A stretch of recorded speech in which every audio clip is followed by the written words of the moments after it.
तो हम लोग आज का सेशन शुरू कर लेते हैं 28 नंबर दोहा से। माहेश्वरी जी प्लीज पढ़िएगा। सुधा जी आज आप एक भजन गाइएगा, आप भजन रेडी कर लीजिए, बाद में बहाना मत मारिएगा।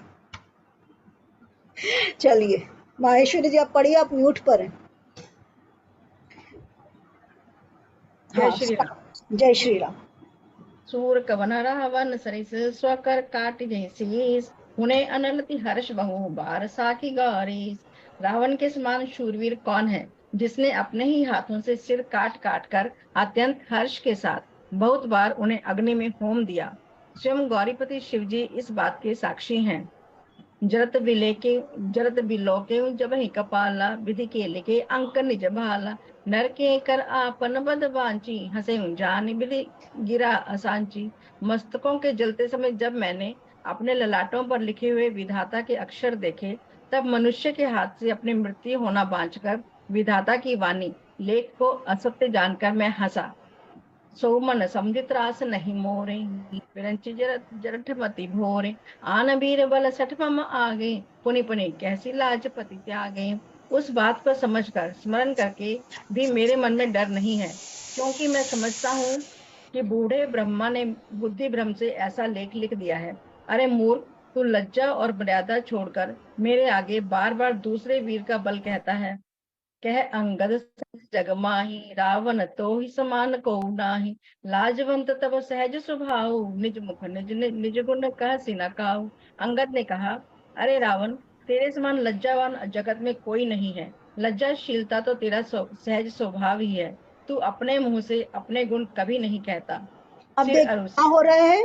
रावण क्या कह रहा है, वो जब उसके पास संधि का प्रस्ताव लेकर के आ रहा है तो क्या कह रहा है कि रावण के समान शूरवीर कौन है, मेरे जैसा तो शूरवीर कोई दूसरा ही नहीं है। जब मैंने भगवान शंकर और भगवान ब्रह्मा को मनाने के लिए जब शीश चढ़ाकर उनको प्रसन्न किया तो उन्होंने क्या बोला कि तेरी मृत्यु किसके हाथों होगी, मनुष्य के हाथों होगी। परंतु ब्रह्मा ने जो ऐसे लिखा वो सोच करके भी मुझे हंसी आती है, भला मेरे सामने कोई मनुष्य कैसे टिक सकता है ना। तो किसी भी मनुष्य के हाथों मेरी मृत्यु होना असंभव है, क्योंकि रावण क्या है हर चीज में श्री रामचंद्र जी से क्या है, पीस है फिजिकली सारी चीज में, सब उससे चीज में ज्यादा तो भगवान श्री सबके राम से क्या है, सवाया ही पीस है। है। हाँ उनसे सब पीस है। चीज में ज्यादा ही है पीस वो। है। हाँ वो पीस। पारंगत भी ज्यादा है, उसने तपस्या भी ज्यादा की है, उसकी उम्र भी ज्यादा है, उसको शक्ति भी एक्सपीरियंस जा। ज्यादा है, उसने जीता सब भी कुछ बहुत सारे लोगों को है। तो हर चीज में तो वो भगवान राम से बढ़ करके है, परंतु किस चीज में वो भगवान राम से घटा हुआ है। बैलेंस।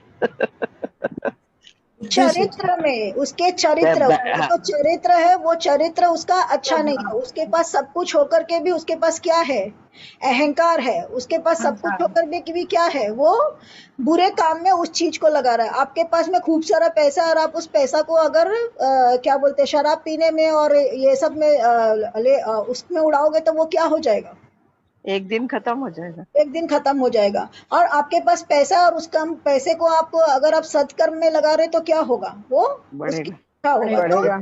बढ़ेगा भी। कीर्ति भी बढ़ेगी, पैसा भी, करेक्ट, सब कुछ कीर्ति भी बढ़ेगा। बढ़ेगी और पैसा भी बढ़ेगा, है ना।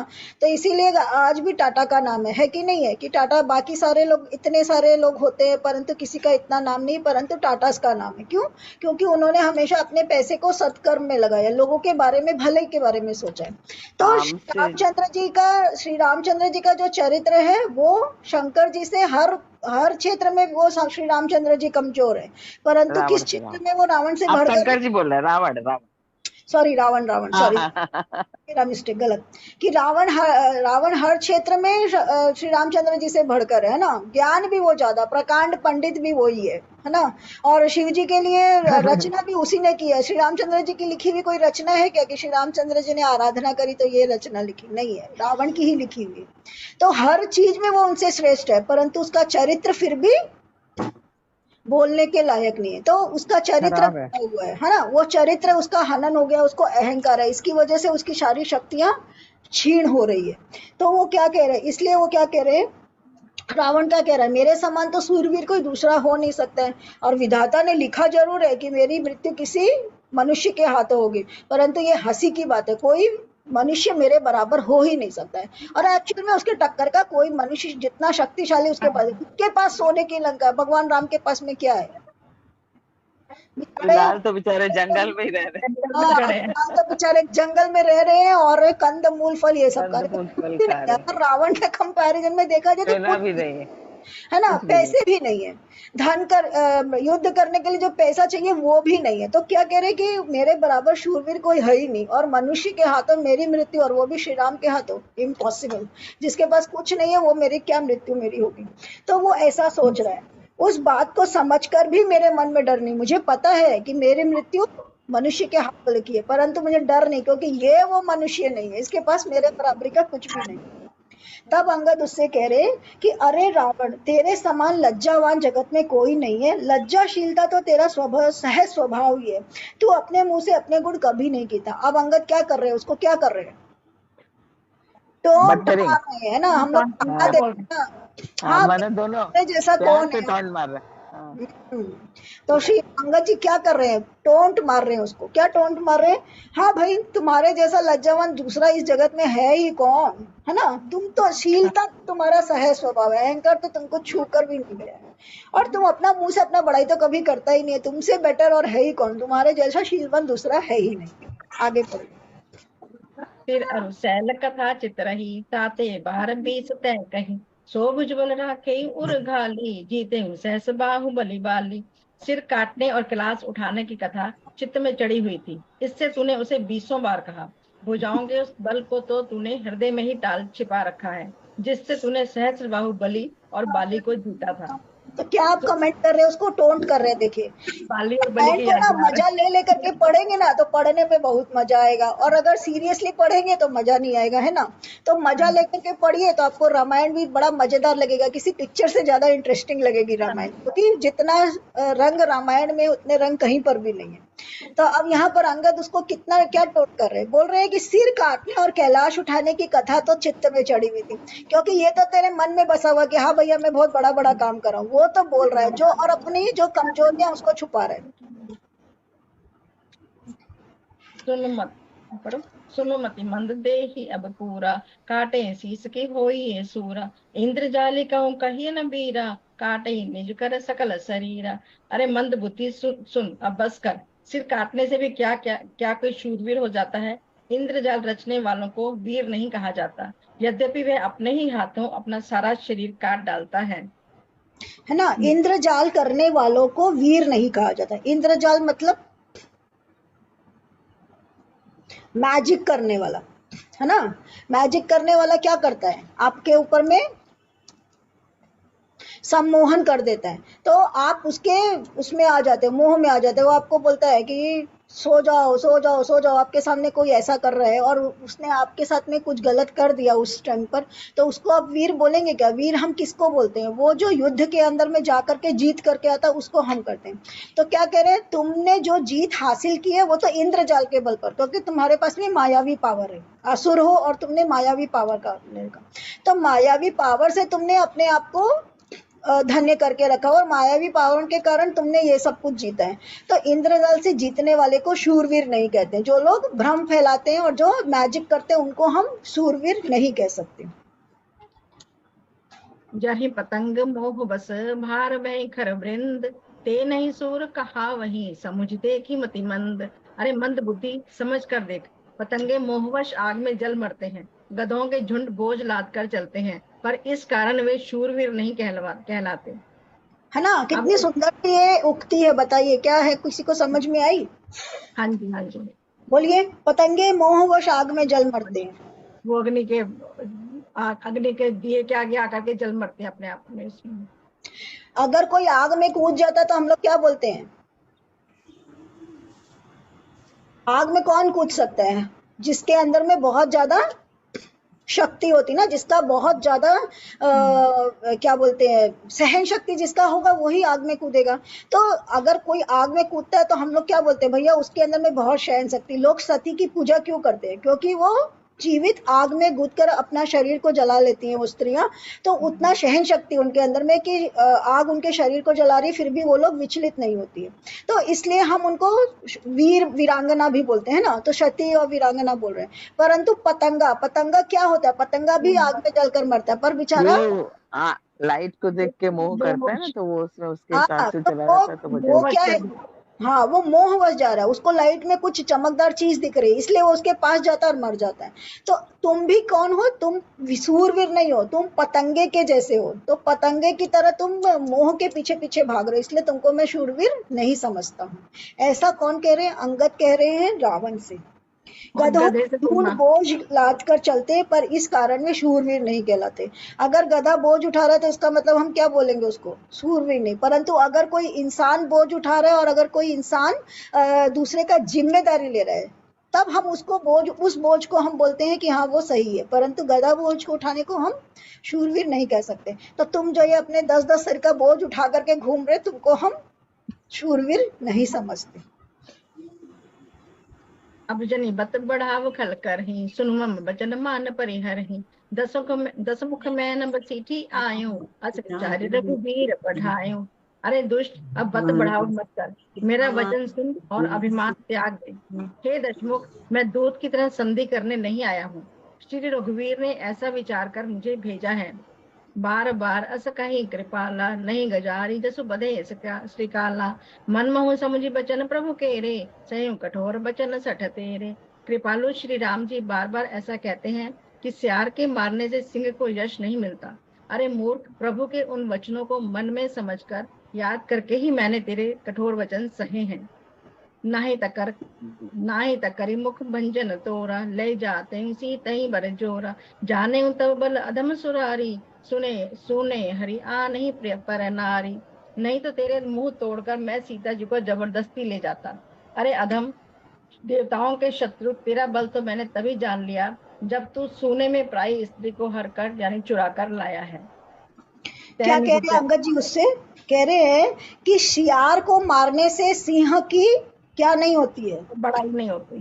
सिंह की बड़ाई वीरता नहीं बढ़ती। होती है ना, शियार के मारने से सिंह की बड़ाई नहीं होती है। तो आ, आ, मैं तो इस तरीके,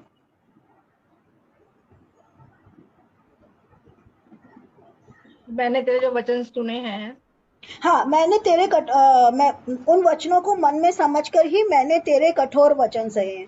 तो सिहार के मारने से सिंह को यही नहीं होता। तुम मेरे ऊपर जो ये इतने कठिन वचन मार रहे हो, मुझे इतने कठिन कठिन वचन बोल रहे हो, तो तुम्हारे मारने से मेरा, वो अपने आप को क्या कह रहे हैं? प्यार समझ, कह प्यार रहे कह हैं रहे हैं। नहीं, अपने को सिंह कह रहे हैं और रावण को क्या कह रहे हैं? सियार। कि तेरे कठिन वचनों से मैं मरने वाला नहीं हूं, और तेरे कठिन वचनों से मेरी करने से मेरे को यश नहीं मिलने वाला, तेरे वचनों की वजह से। तो कोई मेरे बारे में मेरी बड़ाई करेगा तब मुझे यश मिलेगा ना, तो तेरे वचनों से मुझे यश नहीं मिलने वाला है, और इसीलिए मैं तेरे कठोर वचन को सह रहा हूँ। कह रहे और हैं। तुम कितने बड़े शूरवीर हो वो तो मुझे पता है। शूरवीर वो होता है जो खुले के अंदर में कुछ करता है, तुम तो सोने सोने के का अंदर हिरण में। बन कैसे? हाँ, जब वो एकदम अकेली थी तब तुम वेश बदल करके और आत्महत्या उनको करते हैं। क्या बोलते, वेश बदल करके और उनको ठग करके लेकर के आ गए। तो तुम तो शूरवीर किसी भी तरह से नहीं। अगर आप सूरवीर होते तो युद्ध में जीत कर सीता को लाते, क्षत्रिय क्षत्रिय की तरह। बिल्कुल आपने सही तो कह रहे एक शठ बन के चोर के सीता को हरण किया है, धोखा देके। ये बिल्कुल सूरवीर सही। का लक्षण नहीं होता है। हाँ बिल्कुल हरिओम। सही कह रहे हैं। मैंने पहचाना नहीं है, बट ऑल द सेम आप बिल्कुल सही कह रहे हैं कि शूरवीर का ये लक्षण नहीं है ना, कि वो किसी को भी इस तरीका से हर करके लेकर के आए और अकेले में लेकर के आए, वो भी जब उसके साथ कोई नहीं है और वो एक ब्याहता स्त्री है ना। अगर कोई ब्याहता नहीं है और आप तो भी बिना मर्जी के तो आप किसी स्त्री को उठा ही नहीं सकते। अब लोग बोलेंगे कि अरे कृष्ण भगवान भी तो रुक्मिणी को हरे थे। नहीं, वो उनकी मर्जी से उनको लेने आए थे, है ना, क्योंकि उसने पत्र लिखकर बुलाया था वो तो तो उसकी चिट्ठी लिख मर्जी। के बोलती है कि मुझे हाँ, बचाओ पत्र लिख कृष्ण। करके बुलाती है, बोलकर वो उनको संदेशा भेजती, इसलिए वो उसको लेने आए। तो दैट वाज नॉट एन हरण, वो उसकी सम्मति थी, उसकी सम्मति के वजह से वो उसको लेकर के गए थे। तो यहाँ बिना सम्मति के एक व्याहता स्त्री को उसके हस्बैंड से युद्ध किए बिना आप लेकर के आए हो, तो तुम शूरवीर नहीं हो। तो इन्होंने जो बताया बिल्कुल सही कहा। आगे पढ़िए। तै निशिचर पति गर्भ बहुता, मैं रघुपति सेवक कर दूता। जो न राम अपमान ही डरो, तो ही देख जस कौतुक करो। तू राक्षसों का राजा और बड़ा अभिमानी है, परंतु मैं तो श्री रघुनाथ जी के सेवक, सुग्रीव का दूत, सेवक का भी सेवक हूँ। यदि मैं श्री राम जी के अपमान से न डरूं, तो तेरे देखते देखते ऐसा तमाशा करूं कि तो ही पटकी मही सेन हती, चौपट करी तब गाँव। तब जब तीन समेत सठ जनक सोता ही ले जाऊं। तुझे जमीन पर पटक कर तेरी सेना का संहार कर और तेरे गांव को चौपट नष्ट भ्रष्ट करके, अरे मूर्ख, तेरी युवती स्त्रियों सहित जानकी जी को ले जाऊं। अब अंगद उसको क्या टोंट कर रहे हैं, कोई बताएंगे? अब अंगद उसको क्या टोंट कर रहे हैं, बताइए, कौन बोल रहे हैं? राक्षसों का राजा है और अभिमानी है, लेकिन मैं तो श्री रामचंद्र जी के सेवक का भी सेवक हूँ। तो मैं बहुत छोटा हूँ, लेकिन फिर भी अगर मैं चाहूँ तो मैं तुम्हारी सारी सेना का संहार करके, सबको कुछ नष्ट करके, तुम्हारा और तुम्हारी भी स्त्रियों को साथ ले जाकर के सीता जी को ले जा सकता हूँ। हाँ, मुझमें मतलब मेरे अंदर में इतना पावर है ना? तो मैं किस लिए नहीं कर रहा हूँ? क्योंकि अगर मैं ये करूंगा तो क्या होगा? राम के लिए बोल रहे हैं ना, कि राम की इज्जत का मतलब राम का मुझे ख्याल है, इसलिए जी। हाँ, कि श्री रामचंद्र जी को, हनुमान जी भी श्री रामचंद्र जी वो को, भी सीता कर जी को, सकते थे। है ना? हाँ, वो जब हनुमान जी जब सीता जी को बोलते हैं कि माता मैं तुमको अभी ले जा सकता हूँ, तो सीता जी उसको क्या उत्तर देती है कि नहीं, अगर तुम मुझे लेकर के जाओगे तो मेरे पति का अपमान होगा या जो भी है।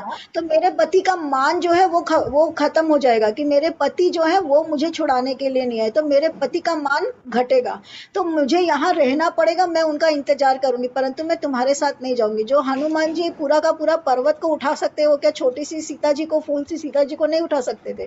वो ले जा सकते थे, परंतु सीता जी खुद ही मना कर देती है कि नहीं, ये मेरे पति के सम्मान की बात है। तो यहाँ पर अंगद भी सेम ही बात कह रहे हैं कि ये हमारे सम्मान की बात है, ये मेरे प्रभु राम के सम्मान की बात है। अगर मैं ये करूंगा तो फिर श्री रामचंद्र जी का तो यहाँ तक आना और ब्रिज बना करके आना ही व्यर्थ है ना। फिर वो तो भी रावण ही हो जाएगा ना, सम्मानजनक ही लेके जाएंगे उनको ना, बिल्कुल, अगर वो उनको भी है। हाँ, सम्मान के साथ में युद्ध जो हर के लाया है उसको युद्ध में हरा करके तब जीत के अपनी लेके स्त्री को लेकर के जाएंगे। जैसे इन्होंने कहा कि शूरवीर का क्या लक्षण है, तो वो शूरवीर का जो लक्षण है उस लक्षण को दिखा करके तब लेकर के जाएंगे। तो आगे कोई और पढ़ना चाहते हैं? कौन पढ़ेंगे? अनीता पढ़ो। जो अचर तीन बड़ाई, मोई बधे नहीं कछु मनुसाई। कौन काम बस किपिन विमूढ़ा, अति दरिद्र अजसी अति बूढ़ा। यदि ऐसा करूं तो इसमें भी कुछ कोई बड़ाई नहीं है। मरे हुए को मारने में कुछ भी पुरुषत्व नहीं है। वाम मार्गी, कामी, कंजूस, अत्यंत मूढ़, अति दरिद्र, बदनाम, बहुत बूढ़ा। सदा रोग बस संतत क्रोधी, विष्णु विमुख श्रुति संत विरोधी। तनु पोषक निंदक अग खाने, जीवन खाने। नित्य का रोगी, निरंतर क्रोध युक्त रहने वाला, भगवान विष्णु से विमुख, वेद और संतों का विरोधी, और अपना ही शरीर पोषण करने वाला, पराई निंदा करने वाला, पाप की खान महापापी। ये 14 प्राणी जीते जीवी मुर्दे के समान है। तो वो क्या कह रहे हैं कि मैं चाहूं तो, एक सेकेंड ना, अगर मैं चाहूं तो पटक करके तुमको अभी ही मार सकता हूँ, है ना? और कौन कौन लोग हैं जो तुम भी उन्हीं लोगों के समान हो जो ये 14 मरे हुए लोग हैं। ये लोग जो हैं जीते हुए भी मुर्दे के समान है। कौन कौन है वो लोग? 14 को तो बाद में बोला, पहले बोला कि मैं तुमको चाहूँ तो नीच, मतलब मैं आदमी को तो ऐसे ही कर सकते हो। मरे हुए को मारने में कुछ भी पुरुषत्व को मारने में, हाँ। है ना? तो मरा हुआ कौन? मरा हुआ है रावण, क्योंकि उसने सारी मर्यादाएं त्याग दी है, तो वो मरा हुआ ही ऑलरेडी। तो उसको अगर कोई मारे तो उसमें क्या बड़ाई है? तो और उसके अलावा उसके जैसे और कौन कौन लोग हैं वो उसको बता रहे कि वाम मार्गी यानी कि जो उल्टे रास्ते चलते हैं, कामी यानी कि जो लोग खाली स्त्रियों के पीछे भागते रहते हैं, कंजूस जिसके पास पैसा है। क्यों? पैसे की सबसे ज्यादा 4 गति बताई गई है ना, हमने पहले भी डिस्कस किया हुआ ये वाला कि पैसे की 4 गति बताइए कि आपको ईश्वर धन क्या चीज के लिए दे रहे हैं। सबसे पहला आपका धन क्या चीज के लिए होना चाहिए? सत्कर्म के लिए होना चाहिए। तो वो धन की सबसे अच्छी गति होती है। फिर जो धन आप क्या बोलते हैं ना, अपने ऊपर या कुछ बनवाने में या कुछ धर्मशाला वगैरह बनाने में उसमें खर्च करते हैं, वो भी धन की गति अच्छी है। जो धन आप अपने ऊपर खर्चा करते हैं उस धन की भी गति अच्छी है। परंतु जो धन आप स्टोर करके रखते हैं, किसी को नहीं देते हैं और कुंडली मार करके रखते हैं, वो धन की गति सबसे ज्यादा बराबर। खराब है ना। तो धन का सबसे अच्छा गति खर्च करने में है। भगवान धन दे ही इसलिए रहे कि तुमको धन में दे रहा हूँ, बदले में तुम इसको खर्च करो। खर्च एक करो। हाथ दे रहा हूँ, एक हाथ दे रहा हूँ और एक हाथ से तुम दो, है ना। तुम मेरे से ले रहे हो और तुम दो, मेरे से धन दो और तुम दूसरे को धन दो, तुमको उसी के लिए मैं धन दे रहा हूँ। तो धन की सबसे अच्छी गति वही होती। तो वही कह रहे कि जो कंजूस होता है, मतलब जो धन को होर्ड करके रखता है, अत्यंत मूढ़। धन को धर्म के कार्य में लगाया जाए, दान किया हाँ जाए, वो धन हाँ की सर्वोत्तम गति है। हाँ उपभोग में अगर लाया जाए खुद के, तो वो हाँ मध्यम गति हो गई। हाँ और आपने उसको जमा करके रखा है, न तो दान दिया न उपभोग किया, तो धन का जो है विनाश हो जाता है। वो धन की अधम गति कहलाती है। हरिओम। हरिओम। तो शरद जैसे ये बता रहे हैं, बिल्कुल सही बता रहे हैं। तो जो हम धन खर्चा नहीं करते हैं उसकी गति जो होती है वो अधम गति हो जाती है। तो इसीलिए क्या कह रहे हैं कि और वो इंसान, उसको हम लोग क्या कहते हैं? कंजूस कहते हैं, जिसके जी से छूटता ही नहीं है ना। तो कंजूस, अत्यंत मूढ़, जो एकदम ही ज्यादा मूर्ख। हाँ मूर्ख मूढ़ है। हाँ, मूढ़ मतलब मूर्ख, मतलब भोला नहीं। मूर्ख मतलब जानबूझ करके गलती करने वाला, दैट इज मूढ़। कोई कोई लोग भोले से होते हैं ना, तो दे आर नॉट मूर्ख। कोई कोई लोग होते हैं जो कि जिनको ईश्वर ने क्या बोलते हैं, कुछ कुछ डिसेबिलिटीज के साथ भेजा, वो नहीं। मूड का मतलब कि तुम्हारे पास में बुद्धि है परंतु तुम हरदम उसको अंदर लेना ही नहीं है कोई बात, मूढ़मती मतलब उसको जितना ही मूढ़मती का समझाओ मतलब, आप हाँ, कि वो जो समझेगा ही। सही बात समझनी ही नहीं है, वो मूढ़मती होता है। अति दरिद्र, जो जिसके पास पैसे ही नहीं है, वो सारा टाइम पैसे के बारे में ही और खाने पीने और उसी के बारे में सोचते रहता है। बदनाम, बद से बदनाम बुरा, है ना। तो जो बदनाम है, जिसके बारे में, जिसका नाम लेते हैं सब थू थू करते हैं, वो बहुत बूढ़ा, जिसकी एज हो गई है, जो एकदम बेड रिडन हो रखा है, जिसको हर समय किसी न किसी की जरूरत होती है ना, वैसे वाले लोग। नित्य का रोगी, जिसको हर रोज कोई ना कोई योग सताते रहता है। निरंतर क्रोध युक्त रहने वाला, तो निरंतर क्रोध युक्त रहने वाला दुर्योधन के जैसा। भगवान विष्णु से विमुख, जो ईश्वर के प्रति जिसकी श्रद्धा नहीं है। वेद और संतों का विरोधी, और अपने ही शरीर का पोषण करने वाला, जो सिर्फ अपने बारे में सोचता है। हाय, मेरा खाना, मेरा पीना, मेरा ये, मतलब घर परिवार किसी के बारे में नहीं सोचता, सिर्फ अपना पेट भरने के बारे में सोचता है। अपना पेट भरने के बारे में कौन सोचता है? मोस्टली जानवर लोग सोचते हैं। उसमें भी जानवर, हाँ, कुत्ता और जो में जो जंगली जानवर होते हैं, प्यार और हाँ। के वो लोग होते हैं। शेर कभी ऐसा नहीं सोचता इधर आ जाए ना, प्यार करता है और लेकर के कहाँ आता है? आंत में लेकर के आता है अपना परिवार के। तो ये उस तरह के जो पशु होते हैं, वो पराई निंदा करने वाला और पाप की खान, ये 14 प्राणी मुर्दे के समान होते हैं। और तुम कौन हो? तुम ये 14 के समान हो, है ना। इसीलिए उसको ये 14 के बारे में बता रहे हैं कि तुम भी इन 14 के बराबर ही हो। आगे बढ़िए। अस विचारि खल बंदउ न तोई, अब जानी रिस उपजावसी मोई। सुनि सकोप कह निश्चिर नाथा, अदर दसन दसी मीजते हाथा। अरे दुष्ट, ऐसा विचार कर मैं तुझे नहीं मारता। अब तो मुझ में क्रोध न पैदा कर, मुझे गुस्सा न दिला। अंगद के वचन सुनकर राक्षस राज रावण दांतों से होठ काट कर क्रोधित होकर हाथ मलता हुआ बोला, रे कपि अदम मरण अब चहसी, छोटे वदन बात बड़ी कहसी।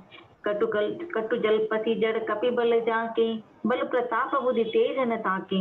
अरे नीच बंदर, अब तू मरना ही चाहता है, इसी से छोटे मुंह बड़ी बात करता है। तो अरे मुख बंदर, तो जिसके बल पर कड़वे वचन बक रहा है, उसमें बल प्रताप बुद्धि अथवा तेज कुछ भी नहीं है। गुण मान जानिते ही दीन पिता बनवास, सो दुख अरु जुगति विरह पुनि निश दिन ममता। जिनके बल कर गर्भ तो ही ऐसे मनुज अने, खाही निशाचर दिवस निसी मूढ़ समुचु तज टेक। अरे उसे गुणहीन और मानहीन समझकर ही तो पिता ने वनवास दे दिया उसे। एक तो वह उसका दुख, उस पर युवती स्त्री का विरह, और फिर दिन रात मेरा डर बना रहता है। जिनके बल का तुझे गर्व है, ऐसे अनेकों मनुष्यों को तो राक्षस दिन रात खाया करते हैं। अरे मूढ़, जिद छोड़ समझ विचार कर। तो क्या कह रहा है रावण? कह रहा है कि छोटे मुंह बड़ी बात, है ना? उसको गुस्सा आ रहा है, इतनी सब बातें सुन सुन करके उसको गुस्सा आ रहा है। और क्या कह रहा है? छोटे मुंह तू बड़ी बात कर रहा है, पर तू जिसके बलबूते पर ये बात कर रहा है वो तो गुणहीन है और मानहीन है। उसका और मेरा क्या बराबरी, है ना? तो न तो उसके पास में रुपया है ना पैसा है। भगवान रहा साहब, पिता ने भी उसको घर से निकाल दिया है, तो उसके पास है ही क्या?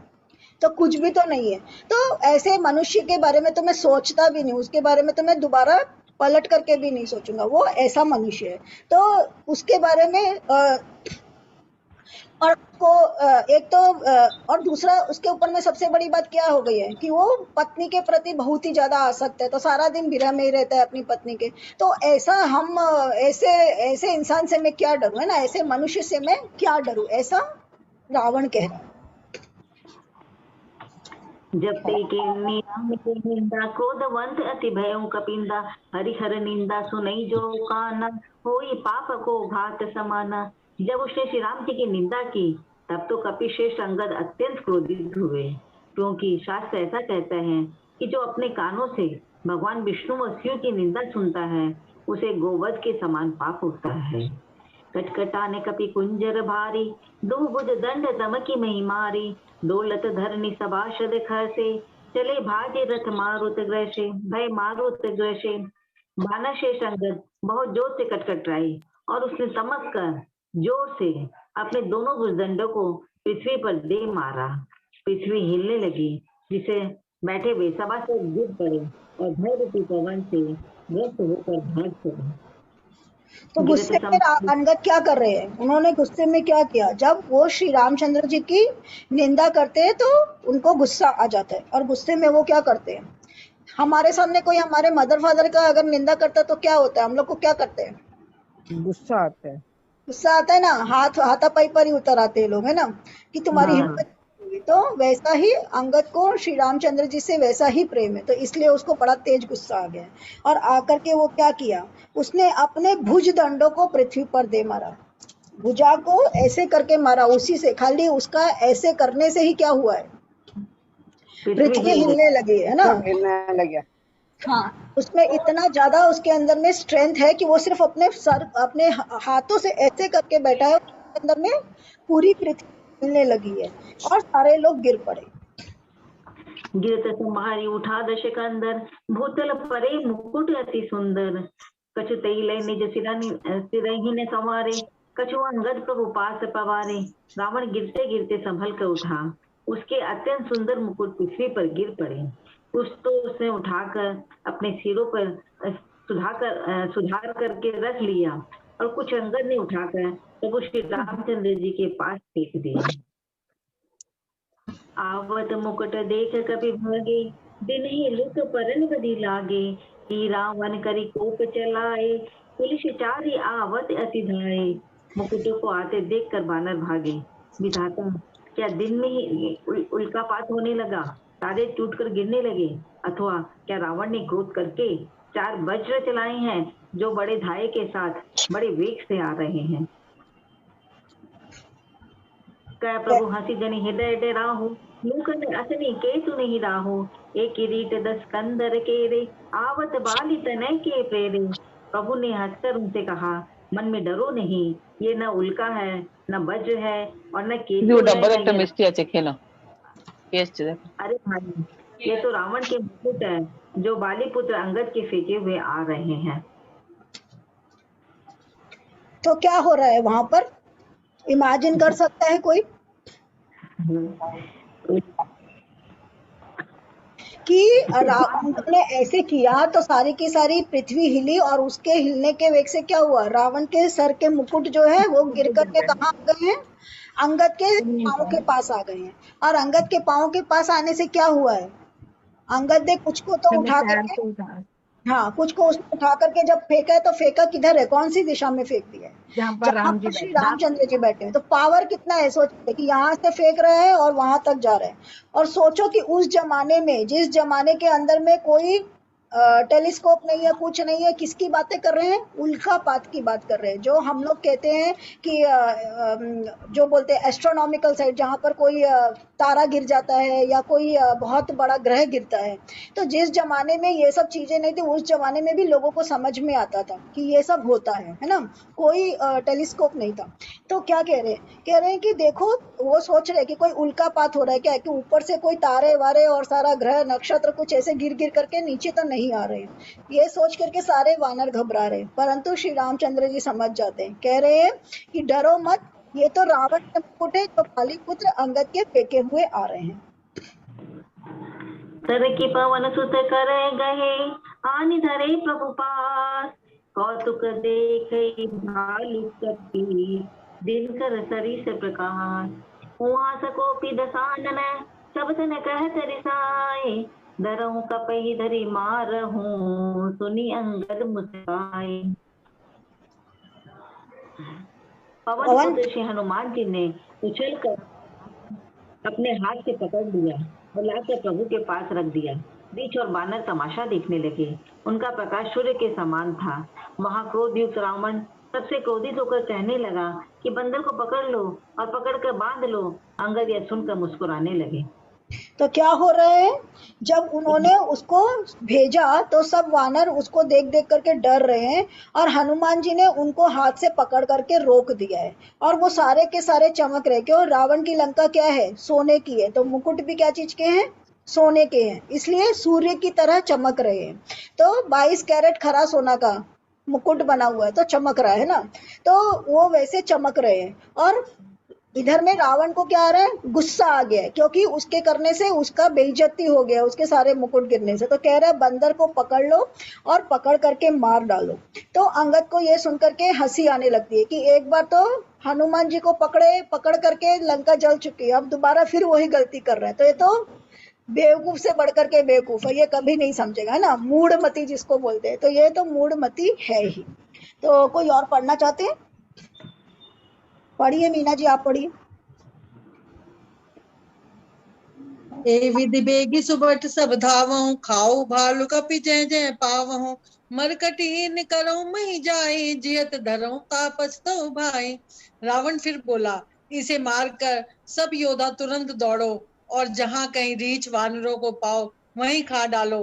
पृथ्वी को बंदरों से रहित कर दो और जाकर दोनों तपस्वी भाइयों राम लक्ष्मण को जीते जी पकड़ लो। पुनि सकोप बोले हूँ जुब राजा, गाल बजावत तो ही न लाजा, मरुगर काटी निलज कुल घाती, बर विलो की बेहरती नहीं छाती। रावण ये को भरे वचन सुनकर तब युवराज अंगद क्रोधित होकर बोले, तुझे गाल बजाते लाज नहीं आती? अरे निर्लज, अरे कुल नाशक, गला काट कर आत्महत्या करके मर जा। मेरा बल देखकर भी क्या तेरी छाती नहीं फटी?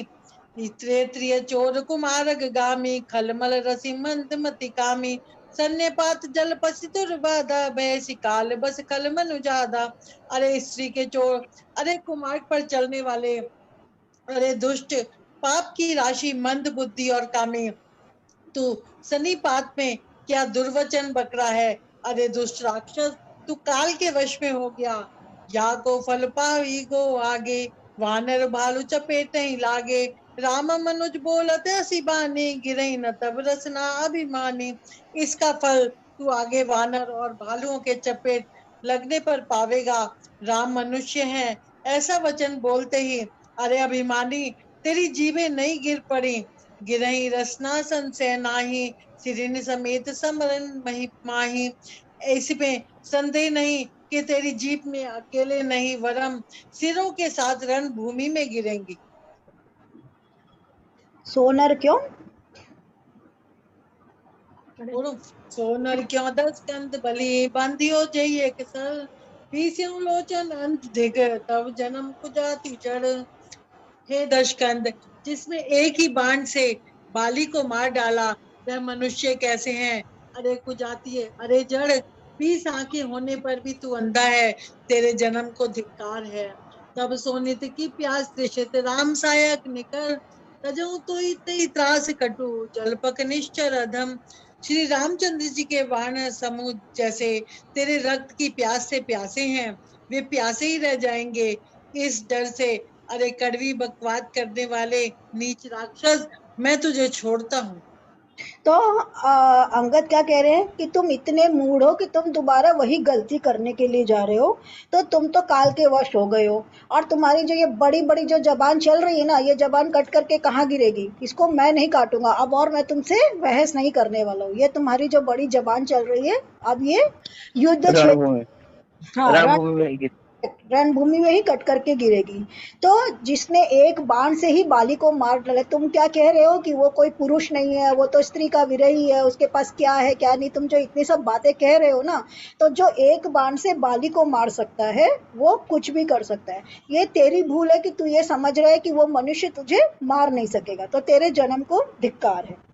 तो श्री रामचंद्र जी के बाण समूह तेरे रक्त के प्यासे हैं, तो श्री रामचंद्र जी के जो बाण है वो तुम्हारा रक्त चूस लेंगे, और तेरे को, जो तुम इतने सारे बकवास कर रहे हो, मैं तुझे छोड़ता हूँ, मेरे को तेरे से अब दिमाग ही नहीं लगाना है, बोलकर अंगद वहां से उस संवाद को खत्म कर देना चाहते, क्योंकि वो संधि करने आए हैं और संधि करने के लिए रावण तैयार नहीं है। आगे पढ़िए। योग्य नहीं। अब 1 बज गया, योग्य भी नहीं है और तैयार भी नहीं है, दोनों ही बातें 1 ना। बजे है, पढ़ेंगे 1 बजे। बस एक लास्ट और पढ़ लेते हैं, हाँ ठीक ठीक। ठीक है ना। मैं तब दसन वो है बस। लायक आयस मोहि न दीन रघुनायक असिरिस होती दस्यु मुख तोरो लंका गई समुद्र में बोरो।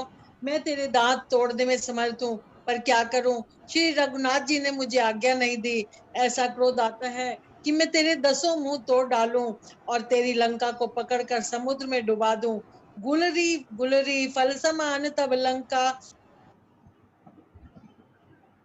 आप म्यूट हो गए मीना जी, आप म्यूट पर चले गए। सेकंड वाला दोहा से पढ़ी, गूलरी फल समान तब लंका। गुलर के फल के समान है तुम सब कीड़े, और उसके भीतर निडर होकर बस रहे हो। मैं बंदर हूँ, मुझे इस फल को खाते क्या देर थी, पर उदार कृपालु श्री रामचंद्र जी ने वैसी आज्ञा नहीं। जुगुति सुनत रावण मुस्काई, मोड़ सिकही के बहुत छुटाई। बाली न कबहू गाल रस मारा, मेरी तपसिन के बहसी लबारा। अंगद की युक्ति सुनकर रावण मुस्कुराया और बोला, अरे मूर्ख, बहुत झूठ बोलना तूने कहाँ सीखा। बाली ने भी तो कभी ऐसा गाल नहीं मारा। जान पड़ता है तू तपस्वियों से मिलकर लबार हो गया। साचो मैं लबार बुझ बीहा, जो न उपरई तब 10 जीहा। समझी राम प्रताप कपि कोपा, सभा मांझपन करी पद रोपा।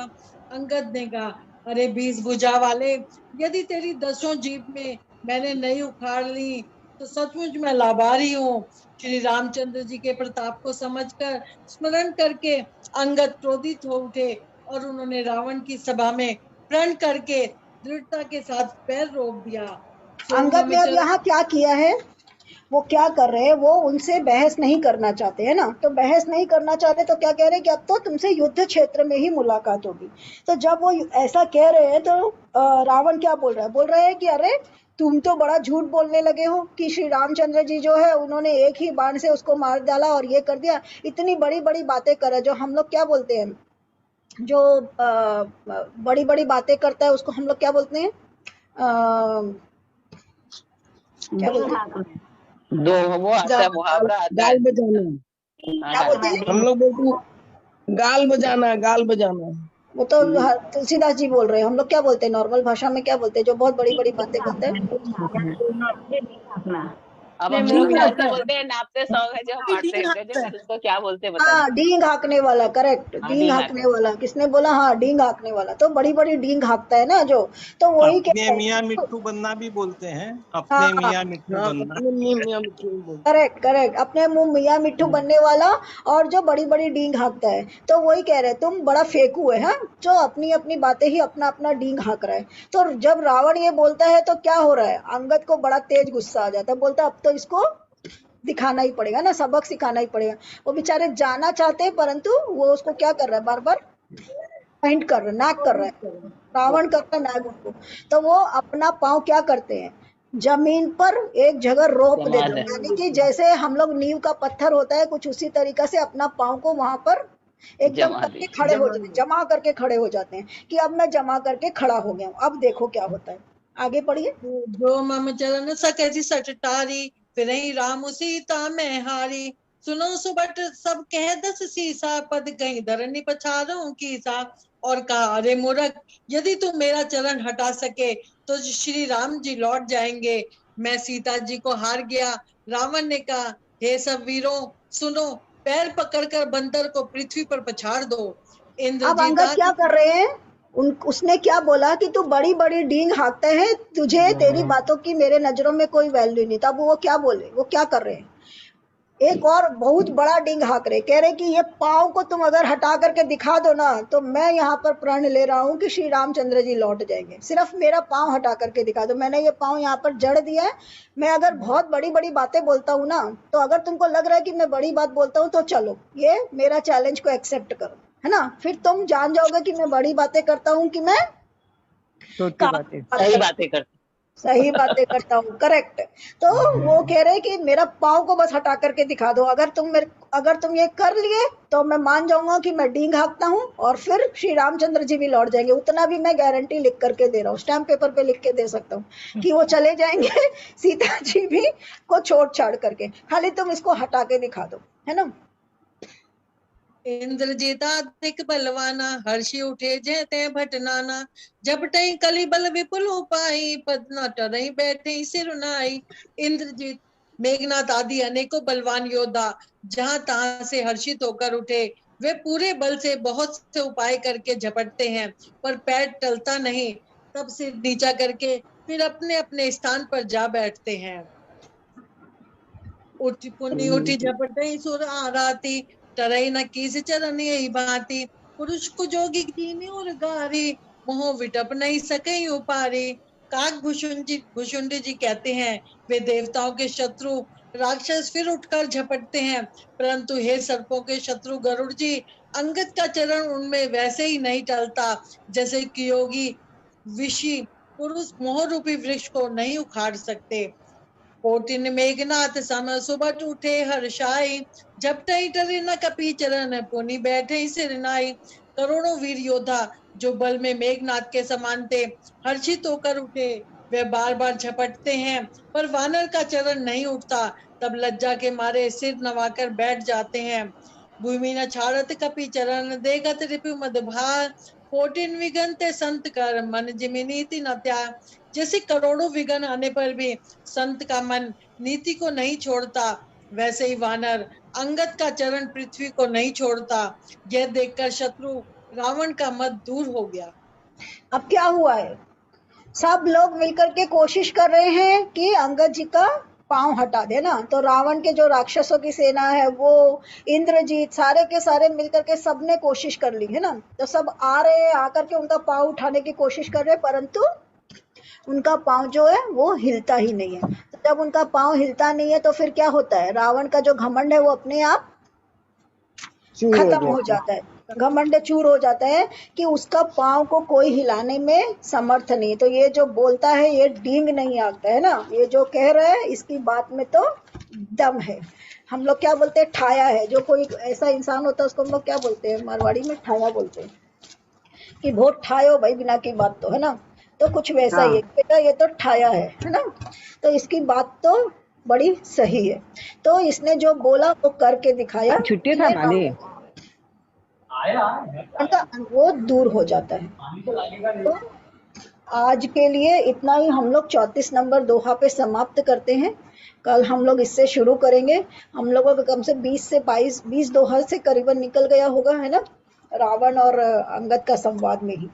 तो रावण और अंगद का संवाद जो है ना, चटखारे लेकर के पढ़ो तो बड़ा ही रसीला है, और अगर ऐसे ही पढ़ेंगे तो नॉर्मल लगेगा। थिंग इज कि आप उसको स्टाइल से पढ़ो तो आपको बड़ा आनंद आएगा। तो आज के लिए हमारा सेशन इतना पर ही है, और भजन ले लेते हैं। सुधा जी भजन गाएंगे? आप म्यूट पर है सुधा जी। आप गाना ही है भजन? हाँ, आज तो गाना ही है भजन। कभी कभी भगवान को भी भक्तों से काम पड़े, जाना था गंगा पार प्रभु के वट की नाव चढ़े, जाना था गंगा पार प्रभु के वट की नाव चढ़े। प्रभु बोले तुम नाव चलाओ, पार हमें केवट पहुंचाओ। केवट बोला सुनो हमारी, चरण धूल की महिमा भारी। मैं गरीब नैया मेरी कहीं नारी न होए पड़े, जाना था गंगा पार प्रभु के वट की नाव चढ़े। कभी कभी भगवान को भी भक्तों से काम पड़े, जाना था गंगा पार प्रभु के वट की नाव चढ़े। चली नाव गंगा की धारा, सिया राम लखन को पार उतारा। प्रभु देने लगे थे नाव उतराई, केवट बोला नहीं रखताई। ये पार किया है मैंने तो मोहे भव से पार करे, जाना था गंगा पार प्रभु के वट की नाव चढ़ी, जाना था गंगा पार प्रभु के वट। इसके पहले का प्रसंग भी बता दीजिए कि ये वाला भजन किस लिए बनाया अनूप जलोटा ने। अनूप जलोटा फेमस ही इसी भजन से हुए। हाँ, बताइए इसके ये पहले। जब प्रभु जब वन को जाते थे माँ सिया और लक्ष्मण जी के साथ, तो वो बीच में जो नदी पड़ी थी उसको पार करने के लिए प्रभु ने केवट से कहा था कि मुझे पार करा दे, मुझे पार करा दे। तो जब वो केवट उनको नाव में बैठा के पार कराने के लिए पहले वो बोला कि प्रभु पहले मैं आपके पाँव को धोऊंगा, ताकि आपको पाँव धोऊंगा नहीं तो आप देंगे, तो कहीं मेरी जो नैया है वो कहीं नारी ना हो जाए। कि वो अहिल्या के संग ऐसा हो गया था ना, अहिल्या के संग ऐसा रामचंद्र जी ने जब पाँव लगाया पत्थर को, वो पत्थर अहिल्या नारी के रूप में बदल गया था। उसी से वो सोच रहे नहीं बदल ये नारी ना हो जाए। और ये प्रश्न है, भगवान के पाँव को धोना चाहता था, भगवान से ये मिन्नत करना चाहता था कि वो उनको भाव से पार। करेक्ट, बिल्कुल सही। तो ये सुंदर सा प्रसंग है। तो जब ऐसा इंसान भोला होता है उसको मूढ़मती नहीं बोलते, ऐसा तो इंसान भोला कहलाता है। तो वो भोलेपन में वो कहता है कि मेरी कहीं नाव स्त्री न बन जाए, तो इसी से मेरा गुजारा हो रहा है और एक स्त्री लेकर मैं क्या करूंगा, है ना। तो इसीलिए कहता है कि आपका पाँव धोऊंगा, आपकी धूली जब हट जाएगी तभी आपको नाव पर चढ़ने दूंगा। तो इट्स अ वेरी फेमस प्रसंग, जिसके वजह से अनूप जलोटा का भजन का बड़ा फेमस हुआ था। तो कोई और भजन गाना चाहते हैं? बहुत सुंदर भजन। सरिता जी आप गाएंगे? सरिता रुइया, और आप गाएंगे भजन? सरिता जी सुन रही हूँ कविता जी, भजन गाएंगे? सुन रही हूँ ना। अच्छा, सुनेंगे। गा लूं क्या? गा लीजिए भजन। हाँ, भजन गाने के लिए क्या समय का जरूरत थोड़ी है। चलिए सब लोग मिलके गाते हैं ये वाला। सब नहीं, आप अकेले गाइए। कभी राम बन के, कभी श्याम बन के चले आना, प्रभु जी चले आना। तुम राम रूप में आना, तुम राम रूप में आना। सीता साथ लेके, धनुष हाथ लेके चले आना, प्रभु जी चले आना। कभी राम बन के, कभी श्याम बन के चले आना, प्रभु जी चले आना। तुम श्याम रूप में आना, तुम श्याम रूप में आना। मुरली हाथ लेके, राधा साथ लेके चले आना, प्रभु जी चले आना। कभी राम बन के, कभी श्याम बन के चले आना, प्रभु जी चले आना। तुम शिव के रूप में आना, तुम तुम शिव के रूप में आना, डमरू हाथ लेके गौरी साथ लेके चले आना, प्रभु जी चले आना। कभी राम बन के कभी श्याम बन के चले आना, प्रभु जी चले आना। तुम विष्णु रूप में आना, तुम विष्णु रूप में आना। चक्र हाथ लेके लक्ष्मी साथ लेके चले आना, प्रभु जी चले आना। चक्र हाथ लेके लक्ष्मी साथ लेके चले आना, प्रभु जी चले आना। तुम गणपति रूप में आना, तुम गणपति रूप में आना। रिद्धि साथ लेके सिद्धि साथ लेके चले आना, प्रभु जी चले आना। कभी राम बन के कभी श्याम बन के चले आना, प्रभु जी चले आना।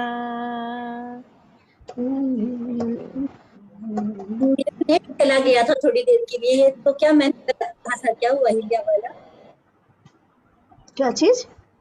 मेरा नेट चला गया था थोड़ी देर। नहीं नहीं, आपकी आवाज सुनाई दे रही थी पर नहीं, मैंने क्या वो अहिल्या आज प्रॉब्लम तो बहुत हो रहा है। नहीं नहीं, आपने जो बोला वो सुनाई दे रहा था, आपका वीडियो ऑफ हो गया था पर आपका आवाज सारा क्लियर आ रहा था। So it was clear. कोई और गाना चाहते हैं भजन? जी कविता जी, कल भी है अपना सेशन? कल नहीं है, गलती से बोल देती का है, क्लास वैसे शुरू हो बोलती रहा है है। कल, हाँ, मतलब नेक्स्ट क्लास जब होगा। हाँ ठीक है, वही मेरे को लगा कोई संस्कृत की चेंजेस क्लास हुआ है। है और ट्यूसडे से हम लोगों का नॉर्मल क्लास है। ट्यूसडे से हम लोग का सावन शुरू हो रहा है, तो आज ट्यूसडे से आप लोग के लिए टास्क है, एक एक जन एक एक शिवलिंग के बारे में बताइए, ज्योतिर्लिंग के बारे में, क्योंकि हर ज्योतिर्लिंग की कथा बड़ी सुंदर है और जितने भी ज्योतिर्लिंग की हम पूजा करते हैं वो सारे के सारे ज्योतिर्लिंग स्वयंभू ज्योतिर्लिंग है। स्वयंभू ज्योतिर्लिंग का मतलब ये होता है कि वो ज्योतिर्लिंग की कहीं किसी ने बनाया नहीं है, वो अपने आप प्रकट हुए। सो जितने भी ज्योतिर्लिंग 10 ज्योतिर्लिंग है वो स्वयंभू ज्योतिर्लिंग है और सबकी कथा बहुत ही सुंदर है। तो पहले दिन कौन बताने वाले हैं हमको बता दीजिए। तो फर्स्ट ज्योतिर्लिंग हम लोग सोमनाथ से लेने वाले हैं। तो सोमनाथ ज्योतिर्लिंग की कथा मैंने पहले भी बताई है, बट ऑल द सेम आपने बताया है 6 ज्योतिर्लिंग आपके हो गए थे, 5 या 6 बाकी के इस बार बचे तो डबल सावन है ना, तो डबल सावन के अंदर में हम लोग पूरे हो जाएंगे। हाँ, मैं बोल दूंगी। हाँ, तो पहला ज्योतिर्लिंग हम लोग क्या बोलते हैं ना, सोमनाथ वाले ज्योतिर्लिंग से शुरू करेंगे, जिसको पहले कीर्ति जी बताने वाली है। नेक्स्ट ज्योतिर्लिंग कौन बताएंगे फ्राइडे को आप लोग बताइए। तो हम लोग सेशन की शुरुआत हनुमान चालीसा करके या शिव जी का कोई भजन करके और फिर ज्योतिर्लिंग का करके तब रामायण के पाठ में जाएंगे, ठीक है ना। तो पहला ज्योतिर्लिंग कीर्ति जी आप ही बताइए। हाँ ठीक है ना, क्योंकि सोमनाथ सबसे पुराना ज्योतिर्लिंग है, सबसे आखिरी ज्योतिर्लिंग है और सोमनाथ ही चंद्रमा के द्वारा स्थापित किया हुआ ज्योतिर्लिंग है। हम उसी पे शुरुआत करेंगे। तो पहला वाला कीर्ति जी बता रही है, नेक्स्ट वाला किसी और के जिम्मे करेंगे। तो आप लोग भी पढ़िए थोड़ा थोड़ा उसके बारे में। हर चीज आजकल अवेलेबल है, आप लोग भी पढ़िए और अब अलग अलग ज्योतिर्लिंग का तैयारी कीजिए। तो 10 ज्योतिर्लिंग तो ऐसे ही हो जाएंगे, 12 है बल्कि 2 एक्स्ट्रा ही रहेगा हमारे पास क्लासेस। तो ज्योतिर्लिंग के बारे में हम लोग हर क्लास में जानेंगे थोड़ा थोड़ा, तो हमारा भी ज्ञान बढ़ेगा, है ना। तो अगले ट्यूसडे को हम ज्योतिर्लिंग लेंगे सोमनाथ वाला जो कीर्ति जी बताएंगी। फ्राइडे का ज्योतिर्लिंग माहेश्वरी जी आप बताइएगा। ठीक, कौन सा जी? मैं ग्रुप के अंदर में वो दोहा डालूंगी, वो दोहा के हिसाब से हम लोग चलेंगे। तो एक एक करके हम लोग कर लेंगे पूरे का पूरा। आदि शंकराचार्य जी का लिखा हुआ दोहा है ना, आपको मैं भी देख लूंगी दोहा जी। हाँ, तो आप भी देख लीजिए। तो वो दोहे के हिसाब से हम लोग चलेंगे। पूरा स्टार्टिंग सोमनाथे से ही होता है, तो सोमनाथे दूसरा मल्लिकार्जुन है ना, तो ठीक है, दूसरा मल्लिकार्जुन। मल्लिकार्जुन नहीं, ठीक। शैलम है। सौराष्ट्रे सोमनाथम च श्रीशैले मल्लिकार्जुनम। हाँ तो श्रीशैलम जगह है, श्रीशैलम जगह का नाम है और ज्योतिर्लिंग का नाम महादेव। श्रीशैलम मल्लिकार्जुन एक ही है ना? नहीं,